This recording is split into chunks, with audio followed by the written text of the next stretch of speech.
In a quiet village surrounded by thick palm trees and red earth roads, there lived a man named Daniel. He was a tall, strong man with kind eyes and a voice as deep as a talking drum. He worked as a wood carver, shaping gods, stools, and masks from sacred ICO trees.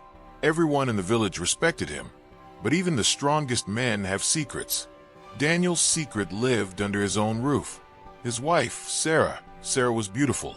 Her skin glowed like oiled mahogany, and her laughter could chase away bad spirits. But oh, she talked too much. From the moment the underscore crowed until the moon rose, Sarah's mouth never rested. Daniel, I told you. Don't put the spoon inside the soup bowl like that. Daniel, your wrapper is dragging on the floor again. Daniel, why do you always come back smelling like smoke and sawdust? He would just smile and nod. Yes, my queen. But what troubled Daniel deeply wasn't her talking. It was her silence. At night, when they lay together as husband and wife, Sarah became quiet. Completely quiet. Not a sound. Not a whisper. Not even a breath of pleasure. Daniel tried everything. He spoke softly to her. He held her tenderly. He even sang old love songs his grandfather used to sing to his grandmother.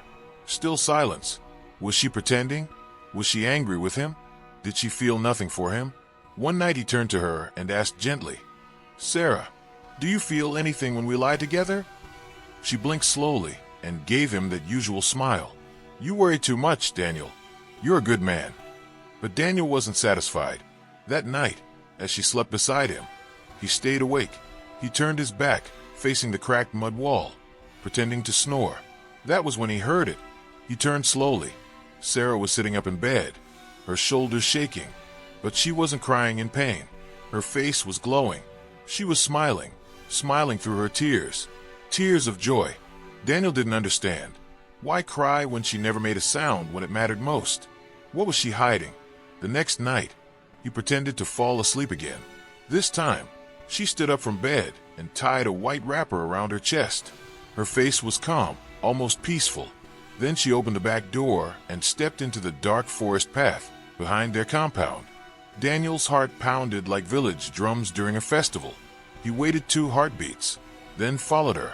But nothing could have prepared him for what he would see in the sacred forest that night. Daniel stepped out into the cool night barefoot. The air was heavy with the smell of night flowers and moist earth. A full moon hung above the trees, casting silver light across the path. Sarah moved ahead of him, quiet like a ghost, her white wrapper floating behind her like smoke. He followed carefully, hiding behind trees and bushes. His heart beat so loud, he was sure she would hear it. But Sarah didn't look back. She walked deeper into the forest. The part elders warned young men never to enter after dark. That was where spirits danced and the wind could speak. Suddenly, she stopped. They had reached the old stone circle, a place where the ground itself felt alive. It was a sacred grove guarded by ancient beliefs. Daniel had passed it many times, but never dared go inside. Only women went there, old women, priestesses, or those in mourning. Sarah stepped into the circle, raised both hands, and whispered something Daniel couldn't hear. Then out of the shadows, they came. Women, 5 of them, dressed in flowing white, faces covered in sacred chalk. They emerged from the trees like spirits, silent, graceful. They began to hum low, deep, haunting, a sound that stirred Daniel's bones. Sarah knelt before them. One of the women placed her palm on Sarah's head. Another poured something, water, or maybe oil, over her back. Then the oldest woman, tall with gray locks that reached her waist, began to speak. You have kept the silence, my daughter. You have kept the promise. Sarah nodded, even when it hurt. You are the last of the silent ones. Women chosen to carry deep joy in silence, not for shame, but for power. Pleasure is not only in sound. Some feel too deeply to speak. Daniel's eyes widened. What does that mean? Have you told him? The old woman asked. No, Sarah whispered. He thinks I feel nothing, but I feel everything more than he knows. A long silence. The women circled her, placing beads in her hands, whispering prayers in a language older than the village. Daniel felt dizzy. The truth struck him hard. Sarah wasn't broken. She wasn't cold.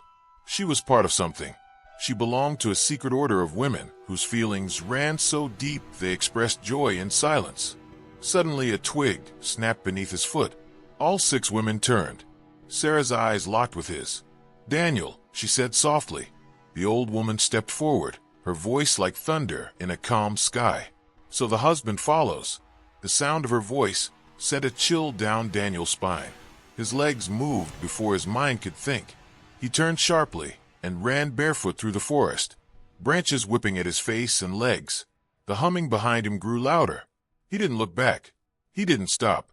He ran past twisted trees and old termite mounds, past forgotten shrines and animal bones, until the forest opened and the village huts came into view. He burst into his compound, panting, heart thumping wildly like it wanted to escape his chest. Inside the hut, he dropped to the ground, shaking. What did I just see?